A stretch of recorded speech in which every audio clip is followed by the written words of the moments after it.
o ko nokku mawɗo to banggue peinture cinkalɗo e Sénégal. FACOP Sénégal addani on sifaji certuɗi to banggue peinture ngam cinkal galleji e nokkuji mon. Estico, yamanda, enduit, poussoir, pinceau jaaduɗo e jamanu taw fof koye prix mo tiiɗani. So tawi gonɗon koye maade kuɓeje mon ha e cinkal nokkuji mon ɓattoɗe FACOP Sénégal ɓerɗe moɗon ɓuuɓa. Amin jogui kala ko cohluɗon e fannu peinture nder e boowal. Amin paami oɗon jiiɗi ko yooɗi ko yoɓɓi ko yaadi e jamanu ko ɗum saabi min gaddani on FACOP Sénégal beele beltoɗon. jettoɗe min ko yaawi onon yiɗɓe sinkude koɗorɗe mon ngare cuɓaɗe ko yooɗi to FACOP Sénégal. Amin desani on toon fawru kala couleur ngare ko yaawi tawon min toon to VDN Sicap Mermoz. Amin kuccodiri e restaurant L'Endroit min goɗɗani juma o walla jokkodiron e ɗi numéro ji 76 630 60 walla 76 630 61 walla 77 904 69 81 fixe 33 825 00 66. FACOP Sénégal ko nokku garɗo safrude caɗele kuɓeje mon kala liggotoɗo e kuɓeje walla e peinture wat ko yaawi jettoɗa min ɓerɗe ma ɓuuɓa. FACOP Sénégal woni un sponsor leader yewtere mon DEBBO AFRICA.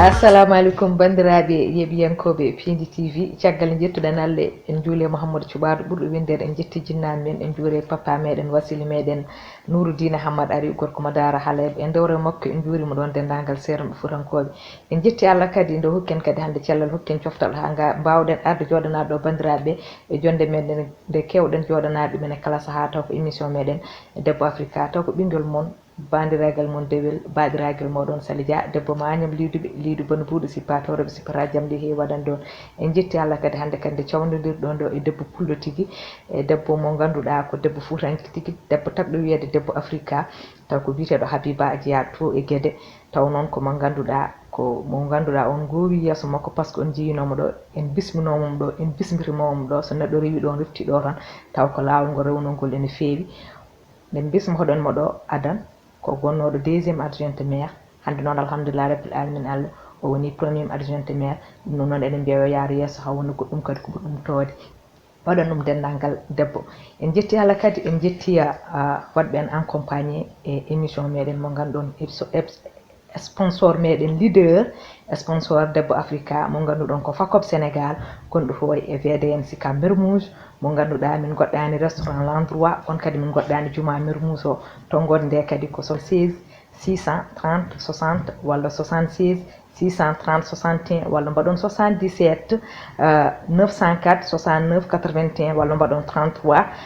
825 00 66 mo ganduɗon ko FACOP Sénégal taw noon ko yeyoɓe peinture mo ganduɗon machallah ko peinture moderne mo ganduɗa ko quincaillerie moderne mo ganduɗa so tawi on jiiɗi peinture nder e boowal taw ko décoration baɗɗo fayida mbaɗe feere jokkodiren e ɗeɗo tonggode jehonto FACOP Sénégal kala ko jiɗɗon e cinkal galleji mon inchallah mon keeb ko kamɓe duusi meɗen e yewtere men eɗen jarno dendagal bandiraɓe yeeɓiyankoɓe Pindi TV bisimilla ma Haby BA e plateau meɗen Debbo Africa. Bani sokhna Sali on calminama on juurama dendagal heeɓiyankoɓe e haaliyankoɓe Pindi TV salminama woni men fartangi e weltare addi ɗo ete wattude e émission waddude mon émission weltare tigui wodini men hande e garangal men ɗo e wattude émission goɗɗo mo ganduɗa ko Debbo Africa e waɗat ɗum ko hono mini men walla sehil men Sali Dia vraiment ko weltare mi nodduɗa hande mbiɗa yomi ar battiden émission mi waɗani hen hésité par ce que mbeɗa andi émission ko émission fattamde mi kadi ko émission mo ganduɗa ko joguiɗo ƴeewo yeeɓiyankoɓe donc wadde kadi wodini men weltare no feewi sanni e mbeɗa salmini ɗo hono joguiɓe radio ngo foof no télé o foof e kamɓe kuuɓal eɓe beltanama no feewi e udditango mabbe taw pulaar haal pulaar en fof en jiito hen koye mumen ɗum noon assalamu aleykum Sali waaleykum salam Seydou Ba a weltanama kadi a jarnama en jetti Allah kadi en jettima ardiɓe galle ɓe woni bandiraɓe gorko Daoudou Moussa Dia tawnoma yettani sababu yettani Allah ko noon tigui mawni ko Harouna Moussa Dia ha to Burkina Faso mawɗo ardi bonnani kaw Samba Diop directeur général e dewre mabɓe tan en calmini ɗon dendagal personnel pinde e kala Haby BA woni no mbiɗani min bismimomo ɗo min bismitimama ɗo nde ɗon so ari galle arti galle tan tawa kadi ɓe ari ɓe kadi ne beela nde tawno woni no mbiɗen émission debbo africa ko yidde hollirde e valeur rewɓe ɓe ganduɗa mbaɗani baissé les bras min jima kadi ka suuha kono kadi ka suuha mo ganduɗa aɗana daare darde fewde nde ganduɗa so tawi a jippaki lawol ngol daariɗa ngol aɗa wawi ɓamtude hoorema e banggue ndewago ha ɓamta ɗon rewɓe kala Haby BA min gandirnoma nde min invite ma ɗo nde ka deuxiéme adjointe maire ñande muɗum aɗa wi yimɓe payi koye élection ngaji local ɓooyani aɗa wi aɗa jogui yiyande faade e wonde inchallah deuxiéme adjointe maire hande noon ɗum waɗi emin namdima hol darde nde daariɗa hol haade nde kaɓɓeɗa ha mbawɗa hebde ɗum en tant que jeune fille eyyi alhamdoulillahi rabbil alamin caggal yettude Allah e juurde nelaɗo sallllahu alayhi wa sallam yettude jinnaɓe yettude gueɗe canceenaɓe par ce que ko hoolare mabɓe encore ɓe tottiti kam no garanmi nde ɗo mbimi koye élection locale paaɗen kadi en anniya ene yakora ma wood ko heɓa hen e kadi ɓe batti ɗum ɗon e anni oɗon e haalaka ɗon ko gueɗenaɓe batti ɗum gonga ha tottiti kam fartani wonde première adjointe au maire de la commune de Guédé Santhie ko yettere Allah no feewi e rewɓe hewɓe darinoma ɗon rewɓe hewɓe gondino amen kono ɓe itti hoolare kay e toddugal ngal ɓe totti kam donc wiide tan yo Allah hokku men no mérite ɗen confiance oɗo moɓe totti men ɗum noon ko teddugal ko hoolare kadi neɗɗo kadi ko dimu tan tottete ɗum anda ɗum donc so Allah jaaɓi men liggo hen ha ganden mbawen wadde mérité confiance oɗo mo population et surtout rewɓe e sukaɓe Guédé Santhie totti men o ko noon Seydou Ba yama onon to moɗon to ɓe mbaɗi appliqué loi o woni parité o par ce que en jii e raison ngaji ɗi ko ɓuuri ko hewde ɓe mbaɗani appliqué oɗon loi ala e mairie ji ala parité te onon kam alhamdulillah rabbil alamin Allah parité waɗama holko mbawɗa wadde lancé en tant que wonɓe mairie ji ganduɗa kuɗɗi mbaɗani appliqué holko foti wonde darde mabɓe kamɓe ne mbaɗa appliqué loi o woni no mairie moɗon waɗi ni ha rewɓe fof mbawa yiide hen koye mumen no hanniri ni eyyi Sali ko question mo ganduɗa mbeɗa softa hen jabade wonde application loi sur la parité mo hikka wonno hikka loi d'application décret d'application hikka yalti donc ne fonno wonde e commune aji ɗi foof ɓe mbaɗa ɗum appliqué e won hen noon mbaɗani ɗum appliqué e c'est dommage eɓe fonno ɗum wadde appliqué ha rewɓe ɓeydo yiide hen koye mumen mais ha joni wuuri kono rufani yo rewɓe ɓeydo darade par ce que ɗum ɗo ko darde rewɓe addi ɗum sen jii nden en vototama ha joni en mbiyama loi biteɗo parité votama debbo so rewɓe goni 50% e worɓe ɓe gonata 50% ɗum noon ko fartange e nder bureau aussi décret d'application addama donc hohoɓe walla laamu ngu waɗi hen ko wawi hettono yimɓeɓe won hen loi kewani ɗum wadde respecté ɓe sikki tan sen darima ko enen mbaɗata exigé yo loi o waɗe appliqué yimɓeɓe kadi ɗum fof ɓe jiyat ɗum koye darde rewɓe ɓe won darde mo rewɓe daroto tan ɓe cuusa wadde jalgueti walla ɓe cuusa wasde wadde appliqué loi oɗo ne donc pour min hankkadi c'est un pas mo ganduɗa ko jaɓɓal mo ganduɗa en taaɓi ɗum en taabima ɗum ɓe sikki tan yarirde hen caggal ɓe sikkani taw ma wawa wonde ɓe sikki ewre génération rewɓe ne janggi rewɓe ne kumpiti e rewɓe ne daari ma waddede appliqué intégralement e nder commune aji ɗi foof inchallahu rabbi a jarama Seydou Ba wadde noon ko wiide mataw sa yi ha joni wonto waɗaka appliqué ko rewɓe ɓe ne mbaɗi baissé les bras ɓe cuusa surtout banggue politique o rewɓe hewɓe ene tampine hen taw ene dari hen darneji mawɗi kono so arti e feccede pusoji walla goɗɗum mbaɗete ko caggal joni noon an pour an holden haade mbawɗen haɓayede hande en tant que rewɓe leader uji ha hankkandi oɗon loi hankkandi waɗe appliqué no foti waɗirde appliqué ni taw debbo fof wawa yiide hen hoore mum taw koye commune aji ɗi foof eyyi ɗum noon kam ko darde woni ko rewɓe poti wallodirde somi woni Podor an a woni Matam probléme mbaɗo noon woni noon denden enen fof kaɓoɗen ɗum kaɓoɗen ɗum ko fotani wonde ko loi hokki men ko Allah hokki men joni yen pote mabɓe e nder commune aji yen gone e nder bureau ji municipaux bi yen listo yo won paritaire donc ala rewɓe ponno ko darade nangodir mbasa nande ko worɓe ɓe kalata ko mbasa wasi daña humpito ha mbawa yettinde hunde nde ɗo foti yettinade ɗo par ce que hande sa nawi ɗum a porti plainte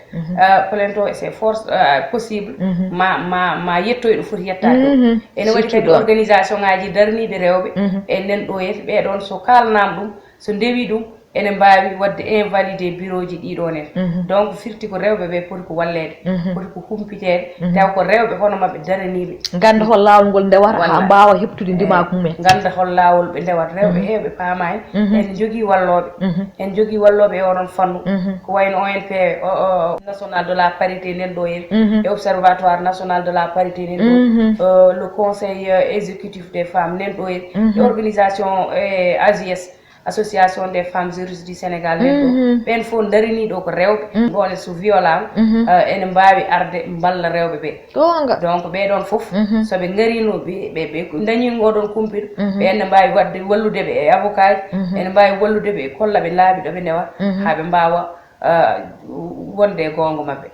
Seydi Ba aɗa andi c'est important par ce que hande hewɓe ene kaaɓe kono ganda hono kaptorto te haal pour mbi fodde tettete donc ko kalɗa ɗo ko kala debbo hande mo ganduɗa ene hemno hen ko muusi ɗum ene wawno ene yinno yaade haptoye kono anda hoɗo rewata so tawi gongol ari mboɗo sikki en foti wawde andude hoɗo rewata ha wawa heptude fodde muɗum wadde jehen jeeɓoyen publicité meɗen Fakop Sénégal garten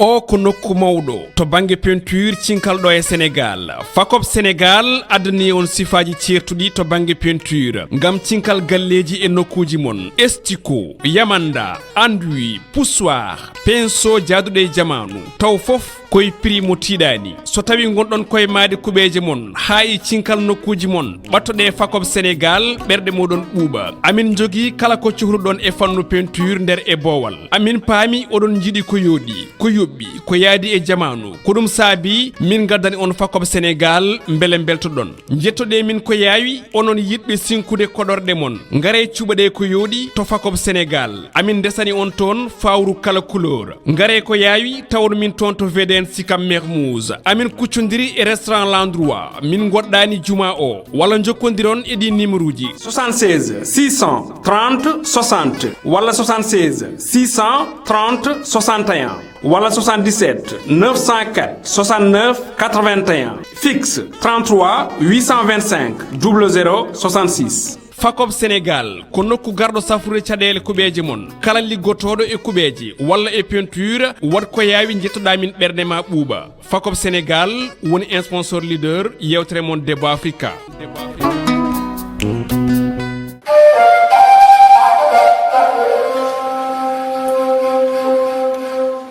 eyyi machallah on jii publicité meɗen Fakop Sénégal woni no mbiɗen ni kenkayri meɗen moderne gonɗo ho e VDN Sika Mermoz mo ganduɗa woɗɗani restaurant l'endroit kadi min goɗɗani juma Mermoz o en mbi kala jiɗɗo jokkodirde e Fakop Sénégal en wawi wadde ɗeɗo tengode 76 630 60 walla waɗa 76 630 61 walla waɗa 77 904 69 81 walla waɗa 33 825 00 66 ɗeɗo tongode kala hen ɗe mbaɗɗon inchallah en mbawi jokkodirde mon to mbawɗon wonde fof partout dans le monde so en jiiɗi jokkodirde surtout noon e Afrique gila ɗo e Sénégal hay Mauritanie hay partout so noddi min kalɗo mbawɗon wonde inchallah mamin kalon hoɗo min goni garon jettoɗon kadi keɓon kadi peinture moƴƴo inchallah taw ko peinture décoration soɗon jiiɗi min mbaddon on e peinture kadi yaaha peinturan on so tawi kadi oɗon jogui peinturanowo on min ƴeewon peinture moƴƴo mo ganduɗa oɗon mbawi peinturede cinkon galleji moɗon taw kadi musata e nder posuji moɗon non en jarnima sponsor meɗen leader FACOP Sénégal garten émission meɗen Haby BA a weltanama caggal ɗum enen fof eɗen gandi gummiɗen koye mois de mars so wiyama mois de mars noon ko ñalawma rewɓe noon ko ñalawma teddiniraɗo rewɓe guila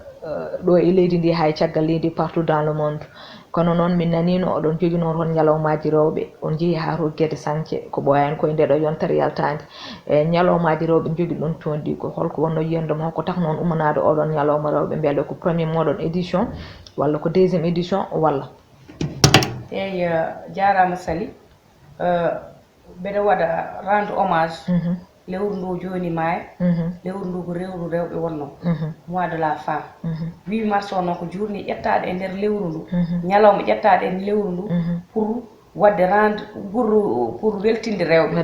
pour darnade rewɓe wadde rendre hommage rewɓe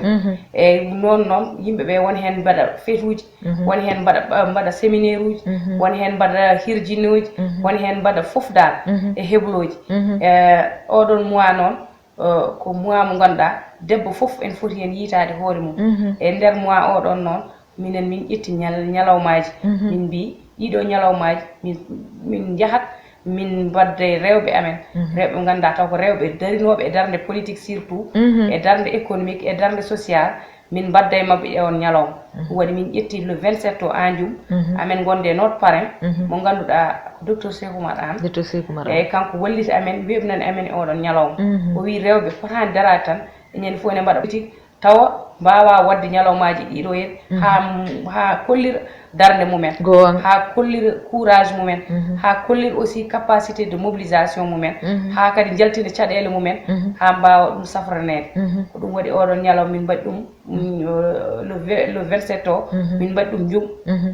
minen rewɓe mo ganduɗa ko Benno Bokk Yakar docteur Cheikh Oumar Anne min mbaɗi on ñalawma mo ganduɗa rewɓe département Podor foof gari kawri e jum min mbaɗi ɗon ete min belni ɗon min gardi yimɓe foof min mbaɗi ɗumen mobilisé gari min kaari hol darde amen min kaari holno min darri e politique o min kaari holno min darri e économique o min mbaɗi ɗon décoré rewɓe mo ganduɗa ko rewɓe darinoɓe e darde politique taw ko ɗon goni tawi hankkadi mawni tawi kadi min mbaɗi rendre hommage rewɓe wondunoɓe amen ene mbaɗa politique taw natti wonde ɗo ete min mbaɗi ɗumen hommage min paari ɗon ete kadi hade ñalawmaji arde min kanko le docteur Cheikh Oumar Anne hokki amen par le biais de son ministère l'EQUIPE centre de recherche et d'essai hokki hebloji mo ganduɗa ma won 450 femmes rewɓe ɓe ɗon kebla ɗon taw koye transformation des produits locaux mo ganduɗa ko toon remete toon waɗa kal arrondissement ƴetta ɗon rewɓe kebla noɓe kebla nde ñande journée o ɓe totta des attestations donc wadde ñalawma oɗon ko ñalawma ganduɗa ko ñalawma weltare ko ñalawma mo ganduɗa ko rewɓe jii hen koye mumen kadi kaali hen kadi ko woni caɗele mumen kadi une partie kadi e caɗele mumen ndeglama ɗon ete eyyi donc wadde ñalawma oɗon nomin gummine ɗon kadi min e hooram mi waɗi ñalawma goto mo ganduɗa ko miijo ko ganduɗa ndendinmi rewɓe commune am ñande le 28 o nde mbaɗanmoɓe min mbaɗi ñalde min mbaɗi min noddi kal banque uji wonɓe ɗon ɓe e crédit mutuel aji wonɓe toon ɓe e SAED en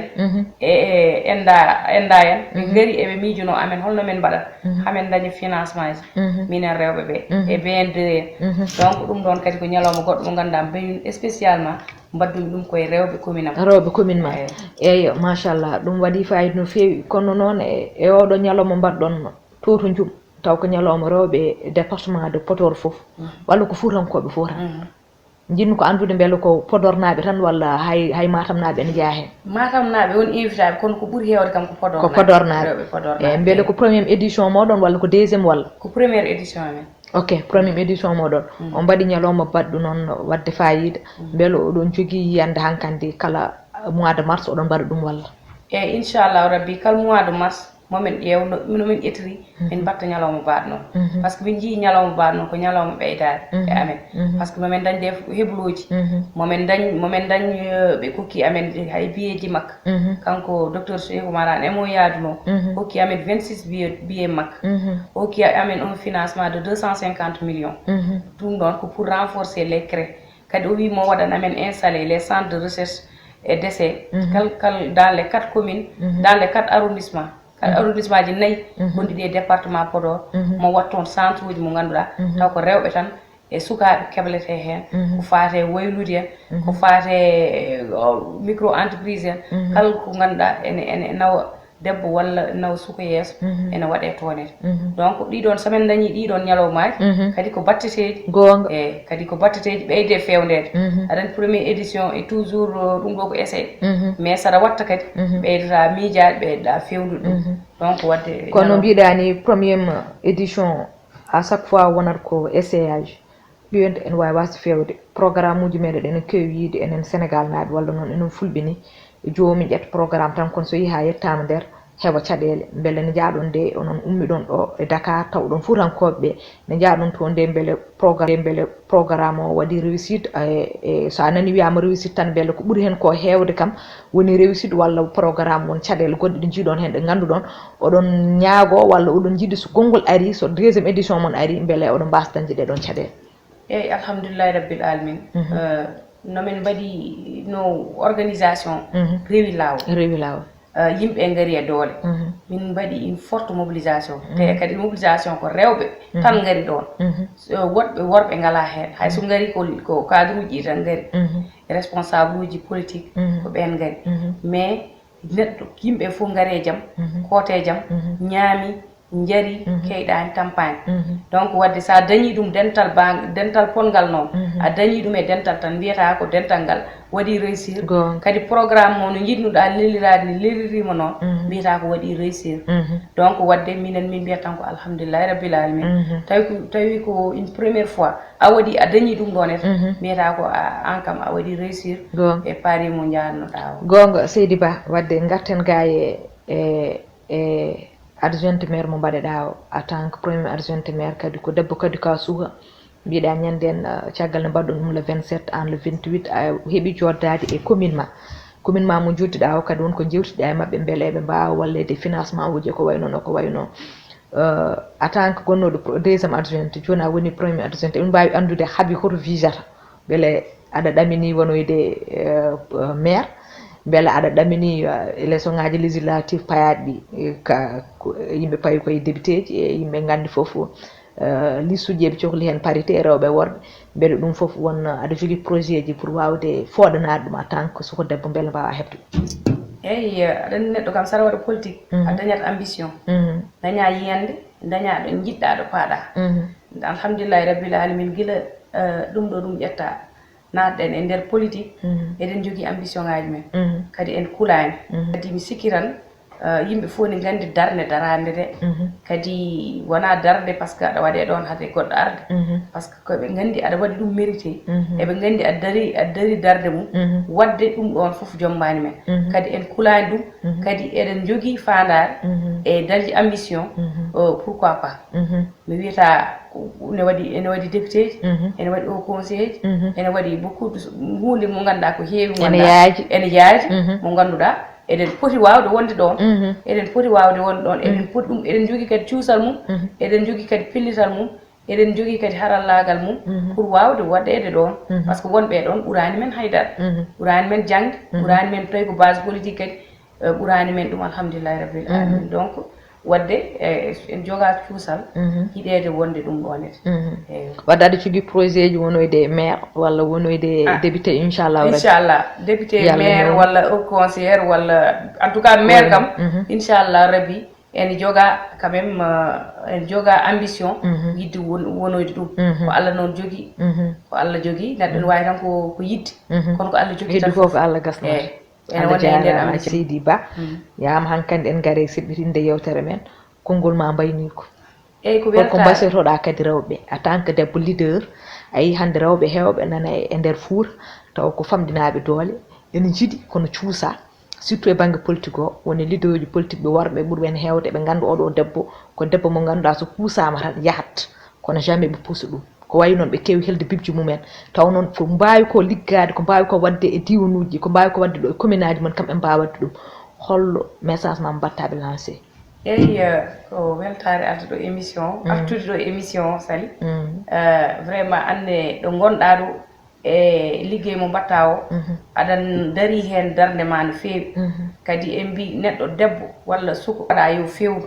anne ɗo gonɗa ɗo aɗan fewna ɗum aɗan waɗa ɗum tuto ba pour que émission wona émission ɓurɗo e émission ngaji e nder téléji fulɓe yeɓeteɓe donc anne aɗa waɗe rendre hommage e nder oɗo mois de la femme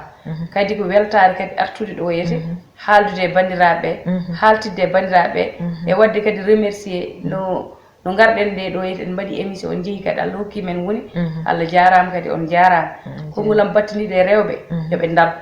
yoɓe cuus yoɓe gone gonga politique ko gonga tan hono wiyoɓe politique wona gonga mais an gon gongirande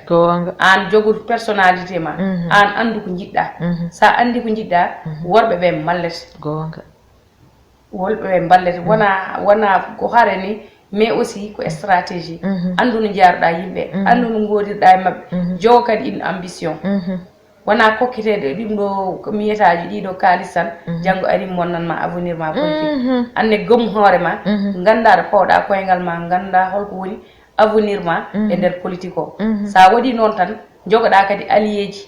walloɓema hokkoɓema haqqille wiyoɓema fawɗo koyngal ma wiyoɓema fawɗo koyngal ma wiyoɓema waɗni hay son gonani gondani langue politique ene wawi ɓe malluma ɓe hokkuma haqqille ɓe mbima ko ɗo jahata ko ɗum waɗata ha mbawa yaade enen rewɓe aussi eɗen poti wallodirde mbaɗen soutenir goto e men foof wasi wiide an a fotani hebde ɗum ɗo ye goto e men foof walla goɗɗo ha wawa feñde ha wawa wonde ko ɗum waɗata men janggo jiyan rewɓe mo ganduɗa des femmes modèles dans la vie politique surtout enen falde men fuutankoɓe il faut ballodiren par ce que jangde nde rewɓe ɓe fotɓe wadde politique o jangde mabɓe ene ɗumin il faut kadi ɓeyden hen jangde janggen dañen diplôme aji mbawen wadde prétendre hay sen gonani député gonen des directrices walla gonen des ministres walla gonen ko kala ko debbo wawi waɗede mbata men wawa ɗum wonde ɗum ko ɗum noon il faut ko darde namni ko pellital namni ko muñal namni weeɓani eyyi Allah jarama noon on jarama kadi oɗo sponsor mum Fakop Sénégal mo ganduɗa ko bane gorko Tidiane Dia jeeyi ɗum Tidiane Bousso ko weltare yiide ɓiɗɗo pullo ene waɗa ɗum ɗo yete e ganda ko paɓe ko peinture joɗɗo wallay gon eyyi donc wadde min nen galla men donc wadde yimɓe foof en ñaaga kalmaho yo ɓalloɓe ɓe mbaɗ ɗum orienté ɓe cooda e nder peinture oɗo donc ko weltanademo e wiidemo yo jokku golle jarama Allah jarama Seydi Ba Pullo machallah ko fierté tigui e ma eɗen ñaago Allah tan yo Allah fewnu waɓen ma no leñol par ce que en mbi so tawi ɓiɗɗo ari debbo nafani so ari no gorko o nafata ene wela men kadi enen en tant que rewɓe haɓantoɓe rewɓe e kala saaha ko mbiyata ko féministe en e sanctrice uji en eɗen wela men yiide à chaque fois debbo bawɗon ma taw ko debbo joguiɗo objectif bijo en andi kadi to visite ɗo wiyata ma yetto ɗo fayi ɗo taw hay goto wawa aride ɗum sona Allah subahanahu wa taala eɗen ñaago Allah tan yo Allah yettin fandare Allah yettinma ɗo jiɗɗa yettade ɗo hebbina rewɓe waɓe ma fulɓe e nder aduna o foof mbiyata Sénégal par ce que pulagu ene yaaji waɗan no waɗan kala julɗo en beltima kadi en beltinima Allah en beltinima kadi yeeɓiyankoɓe guila wonɓe ɗo e leydi ndi hay caggal leydi ndi eɗen gandi haala weeɓani kono noon hettade ɓuuri sadde eɗen mbiya kala ko feewe yewtere nde ko Allah subahanahu wa taala kala ko ngakki en ko enen kono wonano ko ɓuurani meɗen en jetti Allah kadi en jetti sponsor meɗen leader woni Sénégal woni no mbi gonɗo to e VDN Sicap Mermoz eɗen mbiya dendagal bandiraɓe kala jiɗɗo maade galle mum yo waɗ feere jokkodire Fakop Sénégal yo waɗ kadi no Tidiane Bousso en mbaɗi ni yoɓe gar ɓe mballa média ji pularɗi yoɓe gar ɓe gadda sponsor uji mabɓe ɓe gadda publicité ji mabɓe gandon kadi télévision wurni ɗum ko ngalu wurnugo ɗum gone alay saago koma sponsor uji ɗi gara publicité ji ɗi gara mbawa wallude jomumen nde tawno joom galle en ɓe mbaɗi fodde mumen so ittude jawdi mumen itta gandal mumen itta peeje mumen mbaɗa hen en gandi hay leñol gotol wawa yaade gaga communication kono noon ko heddi ko leñol gon yo jaggu hen ko yimɓe jahara enen didda yalta ko didda naata ɓuuri ɗum ko jalta toon jahatoon oɗon nawa e téléji goɗɗi gadde gaay e téléji haalpure ɓe kañumen ne mbawa dañde hen kañumne pour dañde hen ko onon ne mbawa nawrude leñolngol yeeso mbaɗon no FACOP Sénégal waɗini kadi dendagal bandiraɗe juɗɗo peinture tinno ɗe jeehe jokkodiren e FACOP Sénégal e ɗe tonggode kala ko jiɗɗon e peinture inchallahu rabbi mon keɓ taw kadi wonata nimso mon taw kadi musata e posuji mon ɗum noon ko wiide dendagal bandiraɓe Allah jarama on jarama eɗen mbiya tan bandiraɓe jaam dow jaam less jaam ɗo hakkude ɗo e jaam ɓoɗo tan tuma e meɗen jarama.